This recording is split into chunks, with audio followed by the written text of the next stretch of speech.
Assalamualaikum warahmatullahi wabarakatuh. Waalaikumsalam warahmatullahi wabarakatuh. Innal hamdalillah nahmaduhu wa nasta'inuhu wa nastaghfiruh wa na'udzu billahi min shururi anfusina wa min sayyiati a'malina may yahdihillahu fala mudhillalah wa may yudlilhu fala hadiyalah. Asyhadu an la ilaha illallah wahdahu la syarika lah wa asyhadu anna Muhammadan abduhu wa rasuluh. Allahumma shalli wa sallim wa barik ala Muhammad wa ala alihi wa ashabihi wa mawalah. La haula wa la quwwata illa billah, amma ba'd. Bapak-bapak, ibu-ibu, para ustadz dan ustadzah, hadirin wal hadirat yang semuanya insyaallah dirahmati oleh Allah Subhanahu wa taala. Alhamdulillah, segala puji dan syukur senantiasa kita panjatkan kehadirat Allah atas segala limpahan nikmat kepada kita bersama. Alhamdulillah kita masih diberikan kesehatan hingga hari ini. Mudah-mudahan nanti juga kita dipertemukan oleh Allah dengan Ramadan untuk kita bisa menjalankan ibadah di dalamnya. Salawat serta salam mudah-mudahan senantiasa tercurah kepada junjungan kita Nabi kita Muhammad sallallahu alaihi wasallam. Mudah-mudahan juga kepada keluarga, sahabatnya, dan juga para umatnya, termasuk kita yang hadir di dalam majelis ini. Bapak Ibu yang dirahmati oleh Allah Subhanahu wa taala, dalam kesempatan kali ini saya akan menyampaikan amalan-amalan yang dianjurkan selama bulan Ramadan. Ini ada 7 amalan ya Bapak Ibu sekalian. Ada qiyamul lail, ada makan sahur, menyegerakan buka, kemudian banyak mentadarus, mempelajari Al-Quran, banyak bersedekah, menjalankan i'tikaf, ada menjalankan umroh. Dan yang enggak cukup ya, itu yaitu doa ya, yang 8 doa itu, tapi karena tempatnya enggak cukup ya. Oke Bapak Ibu sekalian, sebelum kita kaji satu persatu, kita baca dahulu ayat ini, surat Al-Baqarah ayat 185 sampai 186.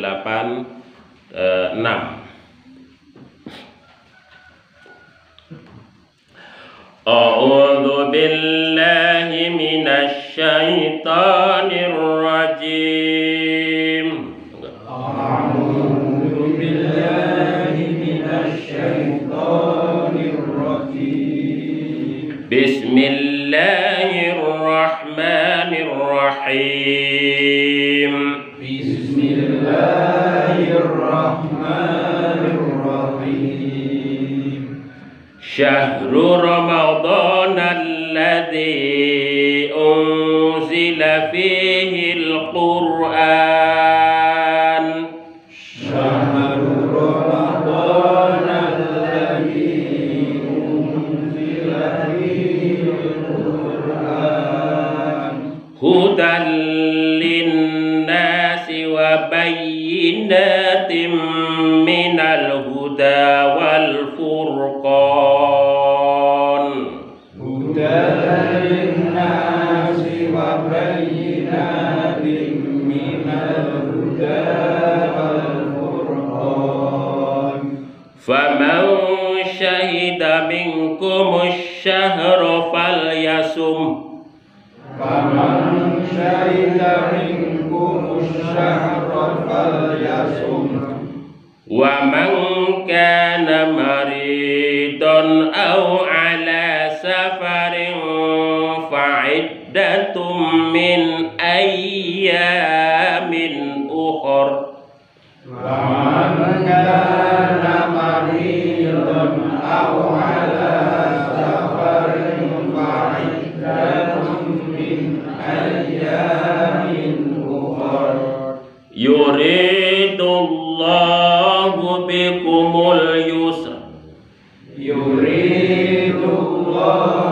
bikumul yusra wala yuridu bikumul usra wala yuridu bikumul usra walitukmilul iddata walitukabbirullaha walitukmilul iddata walitukabbirullaha ala ma hadakum wa la'allakum tashkurun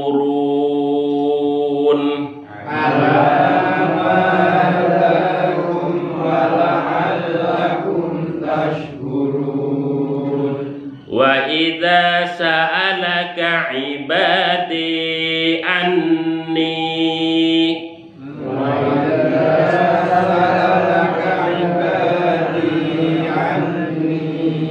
fa inni qarib ujibu da'watad da'i idza da'an ujibu da'watad da'i idza da'an falyastajibu li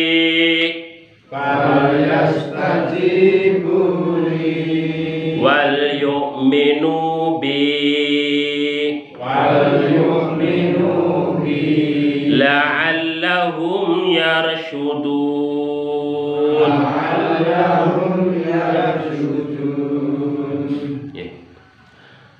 Syahrul Ramadan yaitu beberapa hari yang telah ditentukan itu adalah maksudnya Syahrul Ramadan, yaitu bulan Ramadan. Alladzi yang unzila diturunkan fihi di dalam bulan itu, bulan Ramadan itu apa? Al-Qur'anu, yaitu Al-Qur'an. Hudan yang fungsinya adalah sebagai petunjuk, linnasi untuk manusia semuanya, wa bayyinati dan berfungsi sebagai penjelasan, minal huda dari petunjuk-petunjuk itu, wal furqan dan pembeda. Faman dan barang siapa syahida menyaksikan minkum di antara kalian asyahro bulan itu, fal yasum maka hendaklah dia berpuasa.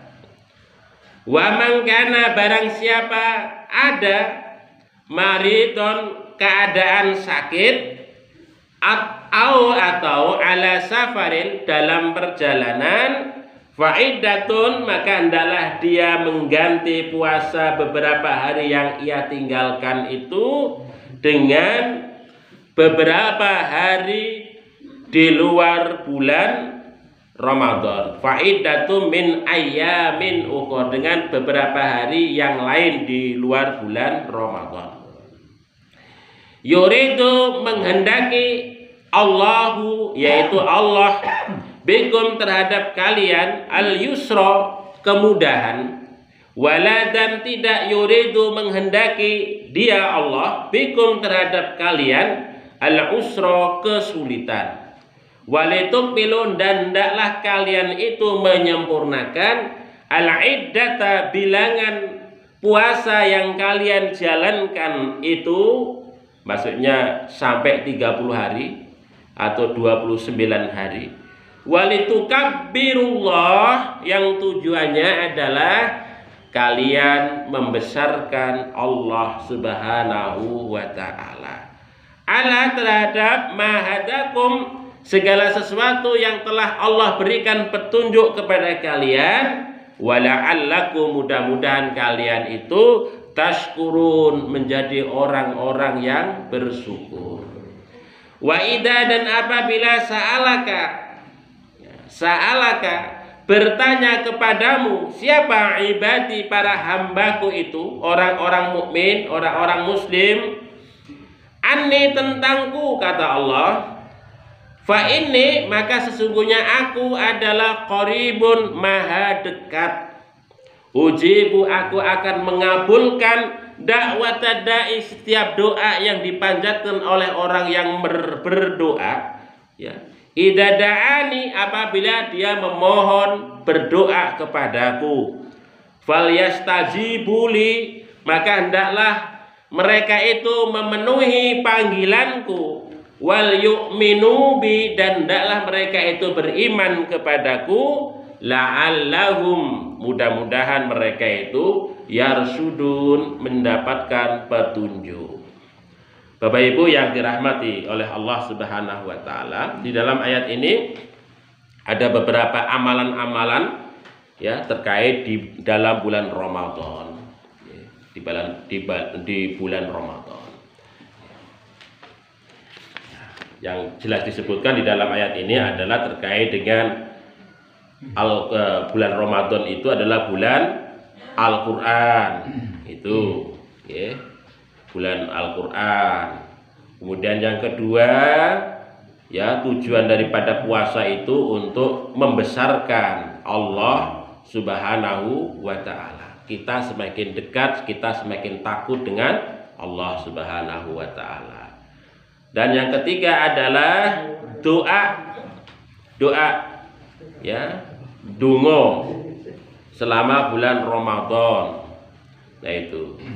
Dan yang keempat itu adalah kita memenuhi panggilan Allah dan beriman kepadanya. Bapak Ibu yang dirahmati oleh Allah Subhanahu wa taala, coba kita rinci dari apa yang ada di dalam surat Al-Baqarah 185 186 itu, dan kita tambah dengan beberapa hadis yang terkait dengan amalan-amalan utama selama bulan Ramadan. Yang pertama, Bapak Ibu sekalian, qiyamul lail. Qiyamul lail. Jadi amalan utama yang dianjurkan untuk dilakukan adalah qiyamul lail. Qiyamul lail menika kalau di luar bulan Ramadan salat tahajud. Nah itu. Kalau di dalam bulan Ramadan salat tarawih dan witir. Begitu. Jadi sama menika, bentukipun nggih sama, cara salatipun nggih sama. Begitu. Nah, nanti terkait dengan apa perkembangan ini tentang taraweh itu nanti saya akan sampaikan minggu yang akan datang karena cukup banyak itu. Dari apa sejarah taraweh menika, dari yang 8 menjadi 21 menjadi 36 itu ya, dalam konteks sejarah supaya kita ngerti, paham gitu. Nah, itu termasuk argumentasi dalil-dalilnya. Dan termasuk apakah taraweh itu tahajud ataukah tidak, nanti ada berbagai macam pendapat di kalangan para ulama. Karena ada orang toh wis sholat tarawih kemudian malamnya masih bangun, kemudian masih sholat tahajud itu. Nanti saya sampaikan terkait dengan masalah itu. Bapak Ibu yang dirahmati oleh Allah, jadi qiyamul lail, artinya qiyamul lail itu malam hari menika kita itu qiyam berdiri, ya, dalam rangka untuk ngibadah karo Gusti Allah.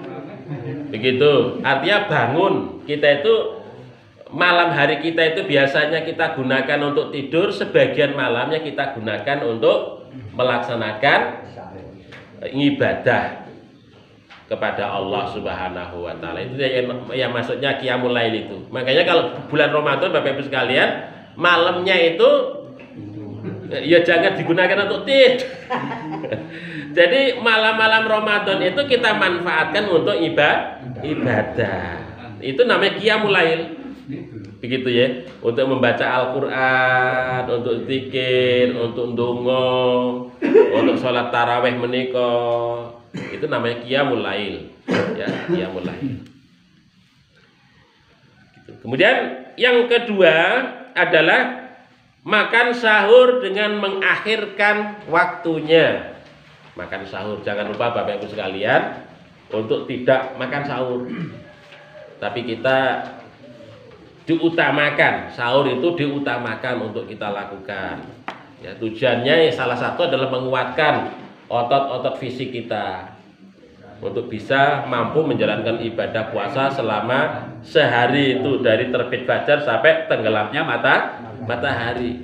Makanya Rasulullah Shallallahu Alaihi Wasallam menikah menyatakan wa'lamu bukan tasaharu fa inna fis sahur barokah. Tasaharu, hendaklah kalian itu sahurlah kalian. Fa inna fis sahur barokah, karena sesungguhnya di dalam sahur itu ada berkah. Begitu, ada berkah. Dalam ayat yang lain dikatakan ini ayat di dalam hadis yang lain itu ini dari Sahal bin Sa'ad ini kuntu atasahharu fi ahli thumma yakunu sur'atan bi an udrika sholatal fajri ma'a Rasulillahi sallallahu alaihi wasallam. Kuntu atasahharu, aku sahur fi ahli bersama keluargaku. Thumma yakunu sur'atan, kemudian saya itu cepat-cepat yakunu sur'atun bi, aku cepat-cepat an udrika sholatal fajri, untuk mendapati sholat fajar bersama Rasul sallallahu alaihi wasallam. Ya begitu. Jadi maksudnya sahur menika dekat dengan sholat subuh begitu. Ini diriwayatkan oleh Sahal bin Sa'ad. Begitu. Jadi jangan tengah malam sahur, tengah malam tidur. Kalau sudah kenyang tidur, orang bangun-bangun sampai pagi gak bangun. Nah, tujuannya sahur dekat dengan waktu subuh menika supaya kita bisa menjalankan sholat jamaah sholat subuh di masjid menika. Tengah malam sahur, turu tekan subuh ora bangun-bangun. Nah itu. Nah makanya di sini diutamakan mengapa salah satu rahasia diakhirkan sahur itu dekat dengan waktu subuh, supaya kita bisa meramaikan masjid, berangkat ke masjid untuk jamaah sholat subuh menika. Nah begitu. Itu salah satu rahasia begitu. Oke. Hikmahipun. Kemudian yang ketiga, menyegerakan berbuka ataupun takjil, serta memanjatkan doa syukur kepada Allah Subhanahu wa taala. Jadi kalau sampun maghrib mancing, dianjurkan untuk segera berbuka. Jangan ditunda-tunda Bapak Ibu sekalian. Karena itu nikmatnya puasa menika pada saat berbuka. Kalau sudah disajikan, masuk ya berbuka. Itu menikmati hidangan yang kita peroleh dari kasab kita, kerja kita, karena Allah Subhanahu wa taala memberikan rezeki, itu kan. Alhamdulillah, disyukuri. Itu merasakan nikmatnya rezeki. Orang dari kelaparan ada rezeki kan nikmat sekali. Itu sambil membayangkan bagaimana kalau seandainya puasa seharian di meja kita itu orang enak sajian. Nah begitu Bapak Ibu sekalian. Makanya kalau ada nikmat yang semacam itu segera untuk kita nikmati, kemudian kita bersyukur kepada Allah Subhanahu wa taala. Makanya begini Bapak Ibu sekalian, di dalam salah satu sabdanya Kanjeng Nabi itu mengatakan la yazalun nasu bi khairin ma ajalul iftar. Manusia itu masih dalam kebaikan. Ya. Masih dalam kebaikan apa? Ma ajalul fitr, selama mereka itu masih menyegerakan berbuka. Artinya kalau menyegerakan berbuka, di meja makannya itu masih ada makanan. Berarti baik, ada rezeki bagi dia. Tetapi kalau wong wis poso, ya, wong wis poso, bukae ora enak, wah itu wis berarti buka saja, untuk buka saja nggak ada. Berarti ini tanda bahaya bagi hidupnya. Jadi kata Rasulullah itu, selama orang itu menyegerakan berbuka, artinya dia masih punya rezeki untuk dimakan, untuk dinikmati. Maka kalau ada rezeki yang semacam itu, Bapak Ibu, maka segera dinikmati, kemudian kita bersyukur kepada Allah Subhanahu wa taala. Makanya ndonganipun kan ngeten iki, nggih. Zahabat doma'u wabtalatil uruku wasabatal ajru insyaallah. Zahabat doma'u. Ya Allah, telah hilang dahaga. Ya, zahabat dhama wa batalatil uruku. Kerongkonganku telah basah. Wa batalatil uruku. Itu kan lega sekali. Ya Allah, kerongkonganku telah basah. Wasabatal ajru, ya Allah, mudah-mudahan pahala puasa yang saya jalani selama sehari ini saya peroleh, saya dapatkan. Wasabatal ajru, insyaallah, mudah-mudahan. Dan kalau mau ditambah ya silakan. Allahumma laka sumtu wa bika amantu wa ala rizqika aftartu. Tapi memang ini hadisnya mursal. Nggih. Saya cari-cari di mana-mana, saya ketemunya hadisnya mursal.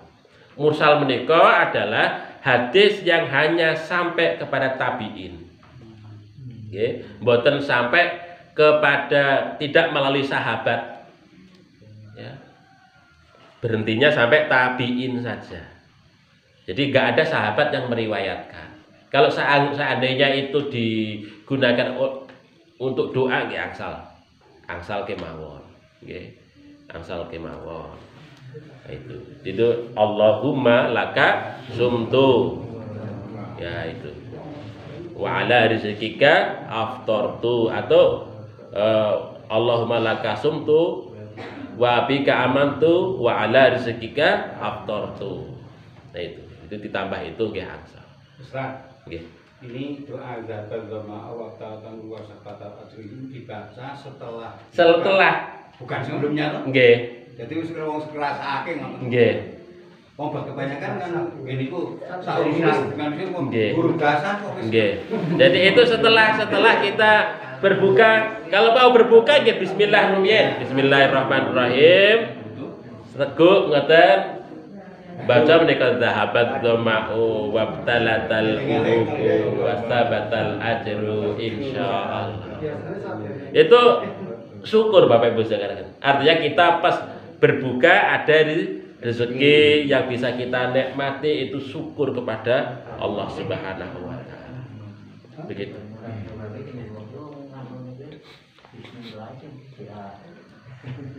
Niku nggih Bapak Ibu sekalian. Kemudian yang keempat, banyak mentadarus dan mempelajari Al-Qur'an.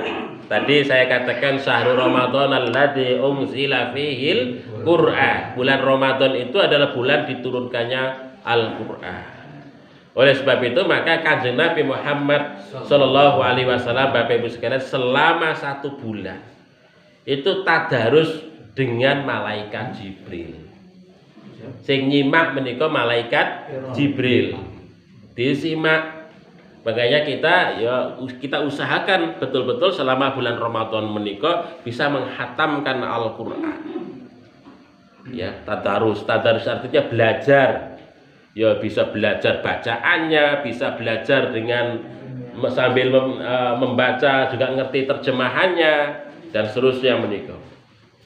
Jadi tidak sekedar membaca saja. Ya kalau kita awal-awal ya membaca ora apa-apa dalam rangka untuk ta'abudi, dalam rangka untuk ibadah. Karena membaca Al-Qur'an itu juga masuk dalam kategori ibadah. Begitu. Itu bisa kita lakukan. Ya. Kapan saja bisa Bapak Ibu sekalian. Ya. Bapak Ibu umpamanya sambil ngomong putu, pegang Al-Qur'an gitu saja. Duduk-duduk di rumah gitu. Kapan saja, tidak harus di masjid, ya, tidak harus di masjid, kapan saja, ya, bisa dilakukan. Bahkan sambil nanam di ladang, ya, gitu, istirahat sambil maca Al-Qur'an nggih angsal, boleh, gitu. Jadi tidak harus di masjid secara khusus, boten di mana saja. Selama masih ada kesempatan waktu untuk kita bisa membaca Al-Qur'an, kita lakukan. Karena bulan Ramadan itu adalah bulan Quran, dalam rangka untuk memperkuat bacaan kita, dalam rangka untuk memperkuat ingatan kita, sekaligus dalam rangka untuk ibadah. Sekaligus juga kita untuk mendapatkan hidayah dari Allah Subhanahu wa taala melalui petunjuk-petunjuk ayat-ayat Al-Qur'an. Begitu Bapak Ibu sekalian. Maka kita persiapkan Bapak Ibu sekalian terkait dengan masalah itu. Kalau kita belum punya Al-Qur'an di rumah, kita tengok punya enggak, Masih ada waktu, punya duit gak? Kita beli kalau punya duit. Okay. Kalau selama ini Al-Qur'annya itu terpajang di atas lemari saja sampai kulu-kulu ya dibersihkan. Dibersihkan, dicari, disiapkan di meja untuk kemudian sewaktu-waktu untuk bisa kita baca selama di bulan Ramadan menika. Ya, kita sediakan apakah di meja kamar, di meja ruang tamu, bahkan mungkin juga di dapur. Ibu-ibu masak kan lebih banyak di dapur, nggih? Di dapur sambil masak istirahat, kan sambil baca Al-Qur'an. Nah, mboten napa-napa ibu-ibu. Gosong. Begitu. Itu salah satu cara mensiasati. Kalau kita ngepenkan, kadang-kadang nggak punya waktu, apalagi di bulan Ramadan, iya kan? Nggak sempat, nggak sempat tadarus sih. Jadi banyak alasan, banyak kesibukan. Jadi kita penkan, makanya kita sediakan di mana-mana, di ruang tamu, di kamar, di dapur, Al-Qur'an sedia. Sehingga kemudian saat-saat kita duduk, bisa membuka sedikit dan seterusnya. Itu salah satu cara strategi yang bisa kita lakukan dalam rangka untuk mentadarus Al-Qur'an menika. Kalau nggak begitu Bapak Ibu sekalian nggak bisa. Karena menungso menika sibuknya itu banyak. Apalagi dalam rangka untuk ngibadah itu kadang-kadang kalau sudah capek itu waduh. Ya sudah berhenti menika, oke. Ini sebaiknya jahar atau sirih? Bisa jahar, bisa sirih Bapak Ibu sekalian. Ya lebih baik kalau bisa jahar, jahar.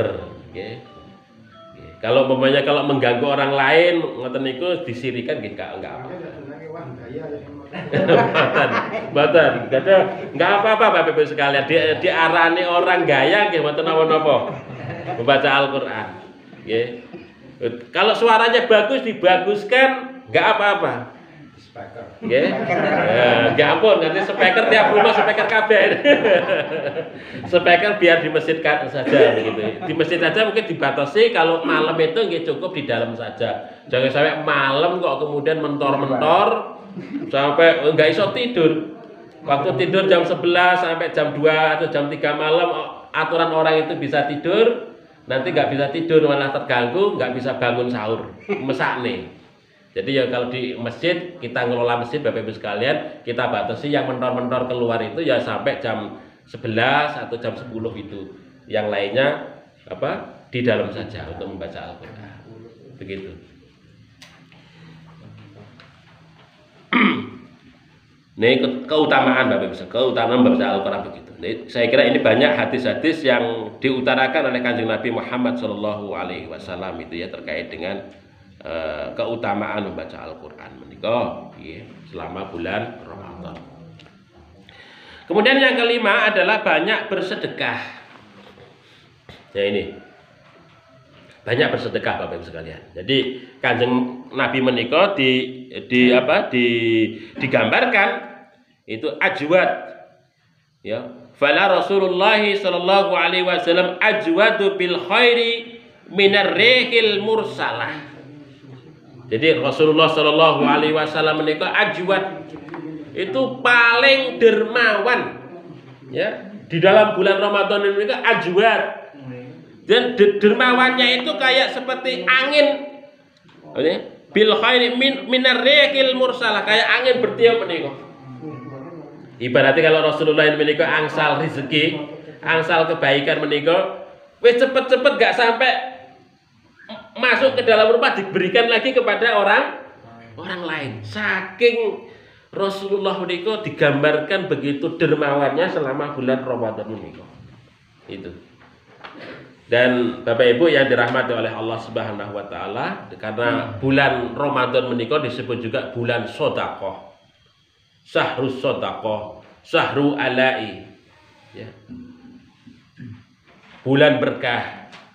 Nah itu, makanya Bapak Ibu yang dirahmati oleh Allah, kita kan selama 11 bulan telah bekerja, berusaha, beriktisab, mencari nafkah dan seterusnya itu, maka dari hasil kerja yang kita lakukan selama 11 bulan itulah yang kemudian kita manfaatkan sebaik mungkin dalam rangka untuk dekat, untuk mengibadah kepada Allah di bulan Ramadan. Terutama dalam kaitannya dengan sodako. Kita memperbanyak sodako. Kalau Bapak Ibu punya rezeki yang berlebihan, berkecukupan, maka ingat tentang kewajiban zakat. Zakat mal, ya, zakat harta yang kita miliki, harta benda, zakat perdagangan, perniagaan, ternak dan sebagainya, dihitung dibayarkan pada saat di bulan Ramadan. Kalau tidak cukup begitu, ya kita infak dan sedekah. Infak dan sedekah. Ya, kita sudah punya lembaga yang resmi yaitu Lazismu, yang usahakan Bapak Ibu sekalian sedekahnya, infaknya, ya, wakafnya, wakaf tunai atau zakatnya itu melalui Lazismu. Karena apa? Karena yang namanya sedekah yang tujuannya adalah untuk kelanggengan amal jariah kita. Insya Allah kalau melalui Lazismu menikah, dana-dana itu dikelola supaya lebih langgeng. Maksudnya pun sedekah Bapak Ibu itu kan lebih langgeng, lebih lestari, lebih manfaati untuk kegiatan dakwah, untuk penyantunan orang-orang duafa, fakir, miskin dan sebagainya dan seterusnya itu. Kalau zakat ampun dibayarkan sendiri, harus melalui amil zakat. Nah itu amil zakat. Makanya di dalam surat Al-Baqarah, di dalam surat At-Taubah menikah kan disebutkan innamas shadaqatu lil fuqara'i wal masakin wal amilin. Di sana ada amilin, amil. Itu amil. Jadi nggak boleh kemudian zakat dibayarkan langsung. Kan banyak orang-orang kaya supaya kelihatan dermawan gitu. Fakir miskin diundang datang ke rumahnya, diwehi 10.000 siji-siji gitu itu sampai ngantri berjam-jam itu. Itu bukan itu. Bukan itu. Di dalam Islam tidak begitu. Di dalam Islam zakat itu melalui amil. Makanya Rasul Shallallahu alaihi wasallam menyatakan khudz min ambalikum khudz, ambillah. Artinya amil itu petugas itu yang pengambil dari Bapak Ibu sekalian, kemudian didistribusikan kepada 8 asnaf menikah. Maka Bapak Ibu yang dirahmati oleh Allah, dimonggo kesempatan bagi kita untuk kemudian kita berzakat, ya, melalui amil zakat yang sudah ada, kita Lazismu itu tadi. Mengapa kok kemudian zakat itu tidak dibayarkan langsung? Gini Bapak Ibu sekalian, itu satu, amil itu fungsinya dalam rangka untuk menjaga keikhlasan Bapak Ibu sekalian. Itu. Kemudian yang kedua, amil itu dalam rangka untuk menjaga kehormatan orang yang menerima zakat. Dijaga. Coba kalau yang muzaki sama yang menerima ini secara langsung, ya ketoke apik, tapi begini, efeknya ngeten iki. Ya, ada semacam ketergantungan. Ketergantungannya itu juga buruk juga. Wah, biasanya orang-orang yang kayak itu kan sudah tak kei zakat dhisik. Kok karo aku ketemu ora mesem. Dadi ngoten niku Bapak Ibu sekalian. Ketemu karo aku mesem ora, padahal tak kei zakat. Ya kan? Jadi keikhlasannya menjadi berkurang. Kalau ada apa-apa ngoten niku. Jadi apa yang sudah kita berikan itu kemudian muncul keluar. Nah itu. Kemudian yang kedua, terkait orang yang menerima menikah, itu ya, itu terjaga kehormatannya. Ya, terjaga kehormatannya. Jadi orang-orang fakir, orang-orang miskin itu di dalam Islam jangan sampai kok mereka itu diperlakukan seperti orang yang meminta. Apa berbaris berderet menikah di depannya orang kaya, ya Allah mesakne iki. Harganya itu wong Islam kok ya Allah 10.000. Nah itu. Makanya di sini peran ambil menikah dalam rangka untuk memuliakan orang-orang yang berzakat, memuliakan orang-orang yang menerima zakat. Begitu. Jadi terjaga keikhlasannya orang-orang kaya itu, yang orang-orang miskin itu terjaga kehormatannya. Itu Bapak Ibu sekalian, memuliakan. Bahkan fungsi daripada zakat itu juga ini membersihkan menika, membersihkan hati nggih. Ya, khud min ambalihim sodakotan tutahhiruhum, itu kan fungsinya sebagai tutahhiruhum, membersihkan ya, motif-motif yang buruk itu dibersihkan dengan zakat yang kita keluarkan itu. Termasuk apa yang kita miliki Bapak Ibu sekalian. Selama kita mencari nafkah itu barangkali ada hak orang lain yang nggak tahu, kita nggak sadar ya, ada di dalam gaji kita, ada di dalam nafkah kita berikan kepada orang yang berhak ya, kita kan nggak sadar. Ngerti nih Bapak Ibu sekalian, beri contoh pokoknya Bapak Ibu sekalian kerja neng kantor, wajib masuk jam 8, wajib keluar jam berapa? Jam 3 umpamanya begitu.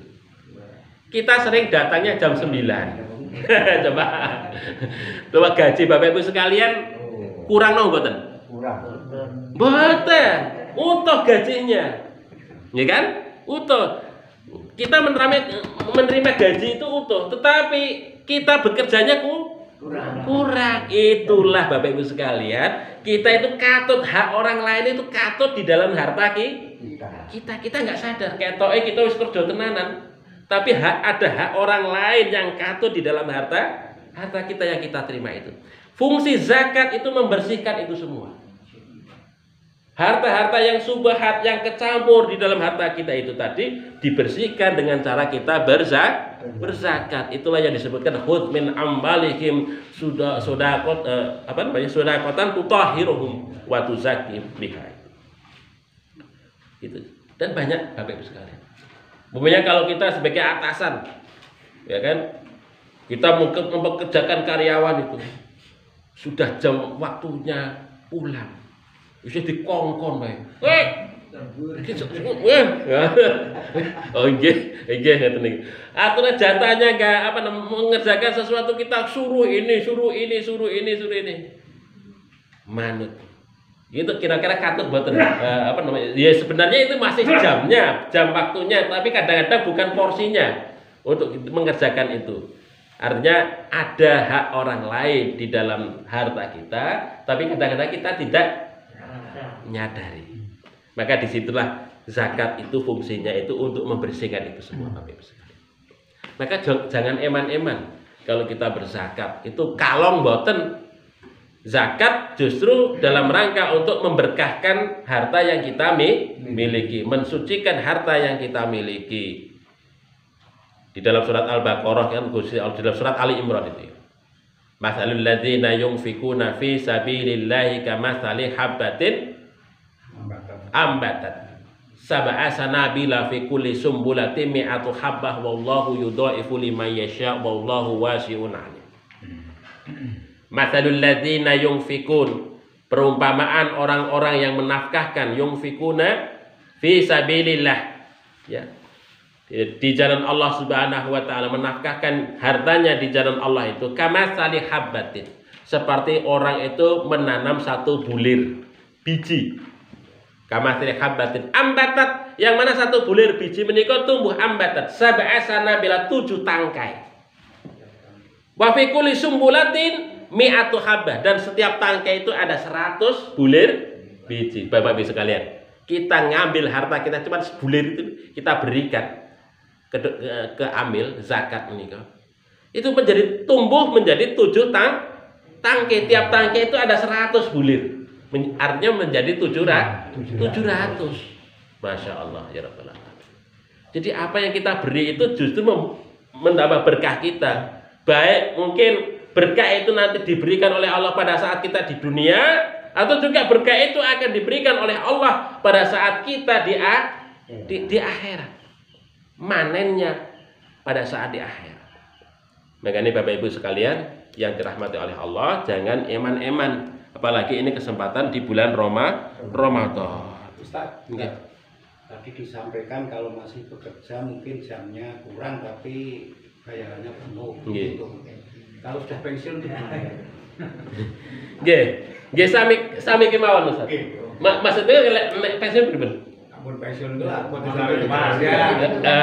kalau pensiun itu kan memang ya sudah mendapatkan jatah pensiun, artinya kan itu gaji jenengan yang dulu yang bekerja dulu kan sudah mendapatkan porsi pensiun itu kan. Ya itu nggih mboten napa-napa. Artinya itu memang gaji yang sudah diinvestasikan zaman dahulu pada saat bekerja itu diterima kemudian hari dalam bentuk pensiun menika. Dan maksudnya itu kaya terkena itu untuk membersihkan zakat kok gimana? Ya sami kemawon barangkali dulu pada saat kita itu masih bekerja, saat masih muda bekerja itu barangkali ada yang kurang jam itu tadi kan kita masih menerima pensiunnya. Nah itu kan ya kita bersihkan juga harta yang kita miliki itu tadi ya untuk membayar yang dulu yang kita masih teledor di dalam bekerja sama saja kok ini. Gebatan itu karena hak Bapak Ibu sekalian. Yang namanya pensiun itu kan hak ya. Hak, hanya saja hak harta yang kita peroleh itu tadi kemudian kita bersihkan harta yang kita peroleh itu supaya menjadi bersih. Insya Allah Bapak Ibu sekalian. Karena apa? Karena gini Bapak Ibu sekalian. Yang namanya hidup kita itu kan ya mencari jalan kesucian, mencari jalan kebersihan menika. Jalan hidup kita itu adalah dalam rangka untuk menguji itu. Orang-orang beriman akan senantiasa mencari jalan kesucian, jalan kebersihan itu. Baik dalam bekerja, memperoleh harta, bahkan dirinya saja akan senantiasa dijaga kesuciannya itu tadi. Karena apa? Karena dulu kita itu bahannya itu dari ruh yang suci. Ya kan? Dilahirkan dalam keadaan suci. Kullu mauludin yuladu 'alal fitrah. Begitu. Tanda sucinya dulu ketika ruh kita itu ditanya oleh Allah, itu kita bisa menjawab siapa Allah itu. Alastu birabbikum, roh kita bisa menjawab bala syahidna, ya Allah kami bersaksi engkau adalah Tuhan kami. Maka di dunia, pada saat di dunia itu Bapak Ibu yang dirahmati oleh Allah, kita juga dituntut oleh Allah Subhanahu wa taala menjaga kesucian jiwa kita, menjaga kesucian ruh kita. Makanya pada saat kita sowan ke hadirat Allah Subhanahu wa taala, masuk ke alam kubur, dites karo malaikat mungkar dan nangkir. Tesnya itu yang ditanya apa? Man rabbuka? Siapa Tuhanmu? Nek wong suci, imane bener, imane temen, bekerjanya bagus, dia akan secara spontan bisa menjawab Allah. Ya, Tuhan saya Allah. Tapi orang yang kesuciannya itu hilang, terkontaminasi dengan berbagai macam kotoran, ora iso jawab Bapak Ibu sekalian. Konek karo Gusti Allah mboten. Karena sudah tebel itu loh. Kotorannya sudah tebal. Neng donya itu diingatkan ya ora konek. Gusti Allah iki sapa ya ora ngerti. Berarti ditalkin napa niku pun mboten kanggo. Wes mboten nganggo niku. Kata niku mboten kanggo. Niku. Nah pada saat masuk di alam kubur ditanya ke malaikat, man rabbuka? Siapa Tuhan? Cuma saja. Enggak bisa menjawab. Kenapa? Karena ini tadi kotoran sudah menempel begitu rupa di dalam rohnya, di dalam jiwanya itu tadi untuk menjawab Allah saja mboten saged. Makanya Bapak Ibu yang dirahmati oleh Allah, selama hidup kita kalau ingat kepada Allah, selama ingat kepada Allah, iman kita itu benar, ya semua apa yang kita lakukan insya Allah berdasarkan karena apa? Kata Allah. Ya. Kalau kita punya harta, ya Allah ini Allah ngasih rezeki ya Allah, ngasih nikmat. Apakah harta saya itu ada hak orang lain? Kita berbagi dengan orang lain. Ya gitu.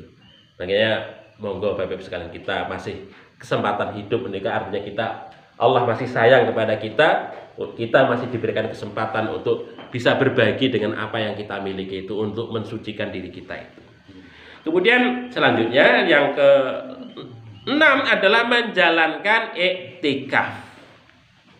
Iktikaf. Oke, bagi Bapak Ibu sekalian yang bisa untuk menjalankan iktikaf bisa dilakukan. Ya, baik putri maupun kakung, ya, bisa melakukan iktikaf baik putri maupun kakung. Ya, diutamakan memang 10 hari terakhir di bulan Ramadan. Tetapi tidak harus 10 hari terakhir, karena Rasulullah Shallallahu Alaihi Wasallam pada tahun meninggalnya beliau menjalankan iktikaf 20 hari. Ya, 20 hari akhir bulan Ramadan. Jadi 20 hari Rasulullah sudah menjalankan pada saat tahun beliau meninggal dunia. Rasulullah. Yaitu. Tapi kalau tidak bisa begitu, maka ya 10 hari terakhir di bulan Ramadan. Jamnya dibatasi enggak? Tidak, kapan saja bisa. Hanya saja memang di beberapa hadis itu Rasulullah itu memulainya umumnya pada saat pagi setelah sholat subuh. Begitu. Pagi sholat. Tapi juga ada sebagian ulama yang menyatakan malam hari. Sebelum sahur. Malam hari sebelum sahur. Itu bisa juga. Artinya memang bisa kapan saja itu bisa dilakukan, pokoknya selama bulan Ramadan. Artinya memang iktikaf meniku itu memang terkait dengan ibadah puasa, Bapak Ibu sekalian. Ya. Jumhur ulama menyatakan iktikaf itu dilakukan karena terkait dengan ibadah puasa di bulan Ramadan. Maka itu kesempatan bagi kita. Itu di luar bulan Ramadan nggak ada iktikaf. Mboten. Ya. Itu kalau menurut hadis ngoten niku Rasulullah itu hanya melakukan iktikaf pada saat di bulan Ramadan. Gitu. Berarti pelaksanaannya harus di masjid. Di masjid. Di masjid. Musola saged. Artinya musola itu yang penting digunakan untuk sholat jamaah. Sholat jamaah ya. Sholat jamaah. Mau ibu-ibu itu ada musola, di musola ora apa-apa. Nggih. Musola. Itu harus sehari penuh atau tidak harus. Kita ngeten niki ngaji ngeten niki kalau di bulan Ramadan sudah masuk dalam kategori dihitung iktikaf. Jadi lahdatan sampai waktunya tidak dibatasi. Jadi kita sekedar mampir saja di dalam masjid dalam rangka untuk iktikaf menika itu sudah dihitung sebagai iktikaf. Itu kalau keutamaan bulan Ramadan ngoten niku Bapak Ibu sekalian nggih. Jadi luar biasa nih Ramadan. Maka kesempatan bagi kita untuk sambang masjid, artinya kesempatan untuk sambang masjid, sambang tempat ibadah. Selama ini ibu-ibu disibukkan yang dapur terus, ngoten nggih. Sambang masjid, tempat ibadah menika. Nah itu untuk iktikaf. Apalagi kalau iktikaf itu disertai dengan ya ndonga, membaca Al-Qur'an dan lain-lain, itu saya kira baik. Ya kalau kalau ada orang sholat ya membaca Al-Qur'annya ya dilirikkan, jangan banter-banter. Ngoten. Itu Bapak Ibu sekalian. Jadi iktikaf kalau kita bisa jalankan, kita lakukan. Memang godaan di Indonesia menika, godaanipun akhir bulan Ramadan itu kan mudik. Jenengane pahalane gede nih ya. Akhir bulan Ramadan mudik, rata-rata orang nggak bisa iktikaf itu. Karena mudik.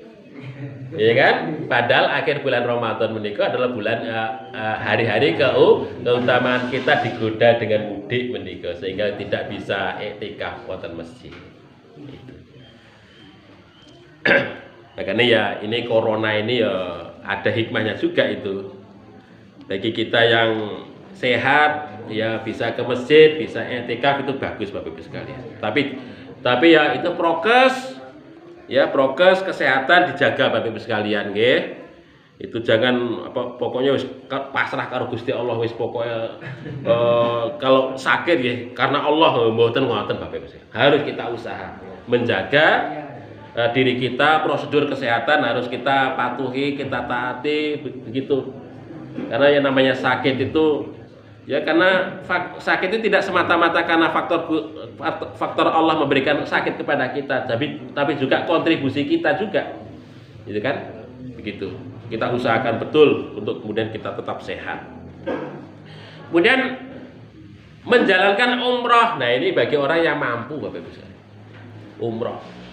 Makanya banyak orang-orang yang kemudian umroh sampai lebaran wonten apa? Wonten Makkah, Madinah menika. Ya punya duit. Gitu. Kalau bagi Bapak Ibu kesempatan ya bagus. Selama bulan Ramadan bisa umroh di sana, tarawih di sana, luar biasa menika. Jadi duit itu memang Allah kasih rezeki digunakan dalam rangka untuk dekat ngibadah karo Gusti Allah. Ora apa-apa, mboten napa-napa menika. Nek kalau punya kesempatan ngoten niku dan memang sehat begitu. Layarnya mahal. Dan yang lainnya tadi adalah dongo, banyak doa Bapak Ibu. Selama puasa, wah, dongone wong poso menika tidak terhalang Bapak Ibu sekalian. Makanya di dalam surat Al-Baqarah menika disebutkan itu kan fa idza sa'alaka ibadi anni itu kan fa inni qarib. Allah menika maha dekat. Uji budak watada idadaan. Ujibu, aku akan mengabulkan, mengijabah. Dakwat da'i, setiap doa yang dipanjatkan oleh pendoa. Idada'ani ketika dia itu berdoa. Syaratnya kita mau ndonga napa mboten? Ya kesempatan menika. Kita mohon apa saja karo Gusti Allah selama Ramadan menika. Kita siapkan donga-donga sing maksurat sing kira-kira cocok kalih kita Bapak Ibu. Apa kebutuhan kita? Kita siapkan donga-donga menika selama bulan Ramadan. Kapan saja kita baca. Itu kesempatan. Ya mungkin-mungkin Gusti Allah selama bulan Ramadan kita mohon karo Gusti Allah. Ya Allah, ini corona itu segera berakhir, umpamanya ngoten niku nggih. Ya umpamanya kita kok sulit, ekonomi kita sulit, ya Allah, iki paringi rezeki ingkang longgar tu Gusti Allah. Umpamanya kita siapkan donga-donga karo Gusti Allah menika, ya mudah-mudahan Allah Subhanahu wa taala mendengar doa kita. Karena kita dalam keadaan ibadah dekat dengan Allah Subhanahu wa taala, pasti Allah akan mendengar bacaan doa yang kita panjatkan ke hadirat Allah Subhanahu wa taala menika. Itu kesempatan Bapak Ibu sekalian. Saya kira begitu yang saya sampaikan Bapak Ibu sekalian.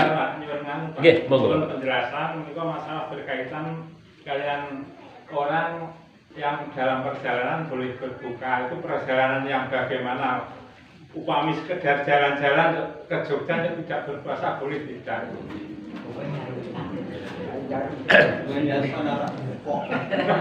Nggih. Perjalanan yang bagaimana? Nggih. Nggih ngeten. Jadi perjalanan itu keluar daerah. Yang kedua, perjalanan itu adalah tujuannya baik. Untuk kebaikan perjalanan itu. Itu. Jadi kalau perjalanannya tujuannya itu dulu kebaikan, maka ada rukhsah. Nah itu. Ya umpamanya perjalanan untuk silaturahmi, perjalanan untuk apalah begitu, tujuannya dalam rangka untuk kebaikan, menuntut ilmu, perjalanan untuk apalah ya. Tak masukkan sama nih kata orang sing berduit untuk sekedar jalan-jalan ke Jogja, ke kebun binatang, mana-mana terus berbuka. Boten, dalam rangka untuk kebaikan. Ya, dalam rangka untuk kebaikan. Ngeten. Ada juga khilah. Maksudnya khilah itu ngakali hukum. Ini khilah ya. Ini yang tidak boleh ngeten. Sajane dia itu tidak boleh kepingin makan ya. Kalau makan di tempat daerah dia kan nggak boleh. Akhirnya apa? Dia wisata pergi ke Semarang. Ya kan alasan ya, sampai Semarang ada alasan bagi dia untuk makan. Itu nggak boleh. Kalian jadi dia jalan-jalan dalam rangka membatalkan untuk demi makan nggak boleh. Jadi sengaja itu Sengaja, karena sengaja sengaja dalam rangka untuk khilah itu tadi. Ya, memang itu safar, tapi safarnya dalam rangka untuk khilah. Pengen mangan. Kalau mangan di daerahnya itu ora iso, maka kemudian dia pergi ke Solo, pergi ke Semarang, sehingga kemudian bisa batal puasa. Itu alasan. Itu yang tidak diperkenankan, tidak diperbolehkan karena faktor khilah. Jadi safar itu tujuannya adalah untuk kebaikan, silaturahmi atau yang lainnya, itu angsal menika Bapak Ibu sekalian. Tapi kalau sekedar khilah dalam rangka untuk bisa membatalkan puasa, tidak boleh. Makanya bahkan dalam rangka untuk kebaikan saja itu kan, dalam rangka untuk kebaikan saja itu dikatakan oleh Gusti Allah, wa antasumu khairul lakum, jika sekiranya kalian itu berpuasa itu lebih baik bagi kalian. Walaupun kita silaturahmi, kita bisa membatalkan, ada rukhsah bagi kita untuk mengambilnya, untuk membatalkan. Sekiranya kita untuk kemudian tetap berpuasa juga itu lebih baik. Karena apa? Puasanya itu pahala, di bulan Ramadannya itu tikel ininya pahalanya luar biasa karena dijalankan di bulan Ramadan. Tetapi kalau dibayar kodok di luar bulan Ramadan, itu sekedar kodok saja, menggugurkan kewajiban, tetapi kita tidak mendapatkan keutamaan di bulan Ramadan. Makanya dikatakan wa antasumu khairul lakum, jika sekiranya kalian berpuasa itu lebih baik. Tapi kalau sekiranya diambil rukhsah, nggih angsal. Itu enggak apa-apa secara hukum, enggak apa tidak berdosa, bisa dikodok di luar bulan Ramadan. Ngoten nggih Bapak nggih. Nggih. Gitu. Iya. Nggih, ngeten pesan terakhir Bapak Ibu sekalian terkait di ini kan sudah masuk penerimaan siswa dan sebagainya dan seterusnya. Kita mohon bantuan Bapak Ibu sekalian, untuk menyiarkan. Kita punya anak, kita masukkan ke anak kita itu, saudara kita, sekolah-sekolah Muhammadiyah. Umpamanya ini SMP SMP Muhammadiyah atau MTS Muhammadiyah, Madukoro dan sebagainya. Kita beritahukan kepada tetangga kita, saudara kita, kalau kita punya sekolah. Kita saling mendukung, saling membantu Bapak Ibu sekalian untuk dalam rangka untuk kemakmuran, kemakmuran amal usaha kita. Kalau bukan kita, siapa lagi? Artinya kalau kita kok diam saja, orang lain tidak akan pernah tahu. Makanya Bapak Ibu yang sebagai guru-guru di SD dibantu untuk memberitahukan kepada orang tua yang ada di SD, ada sekolah Muhammadiyah, sekolah Muhammadiyah, SMP Muhammadiyah, nah itu supaya regeng rame begitu. Dan juga amal usaha yang lain. Saya kemarin membaca di Facebook itu katanya TK Aisyah sedang renovasi, betul? Nah, itu kesempatan Ramadan kita Bapak Ibu sekalian. Kalau Bapak Ibu sekalian punya duit, punya kelebihan rezeki, kita bisa sengkuyung bareng dalam rangka untuk menyelesaikan renovasi yang sedang dilakukan oleh TK bakal mboten saya TK apa 2 nggih. Itu kebutuhan dananya katanya berapa? 70 juta ya? Iya. 70 juta. Itu kan bisa disekuyung bareng. Monggo Bapak Ibu sekalian yang punya duit, yang punya kelapangan rezeki, bisa kita bagi dalam rangka untuk kebaikan, untuk kebaikan. Dan ini juga Ketua Lazismu, nanti program-program Ramadan ngeten iki bisa disiarkan di jamaah supaya ngerti apa saja program-programnya dan seterusnya. Itu kesempatan forum pengajian ngeten ini, kesempatan untuk diberitahukan kepada jamaah apa sih selama Ramadan itu kegiatannya. Nah, itu. Wonten Ketua Lazismu wonten? Ada. Atau minggu yang akan datang. Mohon nanti minggu yang akan datang Ketua Lazismu bisa menyampaikan apa selama Ramadan yang ditawarkan itu, apakah nanti terkait dengan zakat, infak, sodako itu mau dijemput di rumah dan sebagainya dan seterusnya itu nanti disampaikan oleh lazismu, ketua lazismu itu, sehingga para jamaah itu ngerti terkait dengan program yang dicanangkan oleh lazismu. Mungkin begitu Bapak Ibu sekalian yang saya sampaikan. Mudah-mudahan kita semua sehat ya. Kemudian kita bisa menjalankan ibadah di bulan Ramadan menika. Ada kesalahan, mohon maaf. Kita akhiri dengan sama-sama baca doa kifaratul majlis. Subhanakallahumma rabbana wa bihamdika asyhadu an la ilaha illa anta astaghfiruka wa atubu ilaik. Billahi taufiq wal hidayah. Assalamualaikum warahmatullahi wabarakatuh. Waalaikumsalam.